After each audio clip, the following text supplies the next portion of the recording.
Salutations, welcome back to another episode of Making Make Sense with Joe. Making Make Sense with Joe for sure, because I'm in the building. You already know.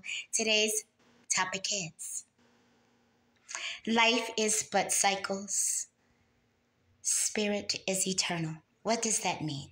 What am I saying? That means that life is only for a moment and for an experience, for discovery, for exploration, but it is only for a time. However, the spirit is eternal and should be everlasting. We come here and we get so endoused and I think honestly enamored and embedded in life cycles that we're afraid to allow our spirits to soar, to see different. We're so afraid of letting go of life cycle, of this one life cycle or a life cycle, that we keep our spirit stagnant and dormant and in a state of purgatory because we become carnal and the spirit becomes rooted and it becomes attached to a space. Hence why they say some spirits don't move on. They stay attached and they stay stuck and they become haunted and they become spirits that haunt others. And it's because of their unwillingness to see what comes afterworld. They're so connected to world that they're afraid to see what is after it. What I can tell you is this. If you're afraid of life, then you are afraid of living. And if you are afraid of what comes after, then you were undue of life. For life is for a cycle. And like I said, exploration, discovery, redemption.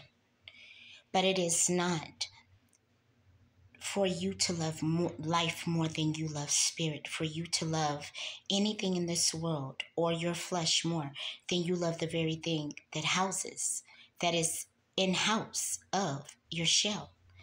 It is where I think a lot of us have lost connection with source. And then we find ourselves very stagnant and staying stuck in cycles. Not only cycles pertain to life, life provides cycles. Weekly, as we call them a week. Yearly, as we call them a year. Daily, as we call them a day. Right? Giving birth is a cycle. It is all cycled. Don't be afraid to not be cycled. That's the objective of breaking a generational curse upon you, is to break cycles. And if you are ordained to cycles, then that means you will never find really the freedom that you seek, because you have already entrapped your flesh to world, and then you have anchored your spirit to flesh. So hopefully we are not so freaked out about maintaining old things or just staying in repetitive things that especially doesn't serve us. Don't be afraid to let go, and even more, don't be afraid to start new. Hopefully it makes sense. Goodbye, Corinne, says the good Lord. I speak and not preach, and enjoy your weekend. Goodbye. Good written, says the good Lord.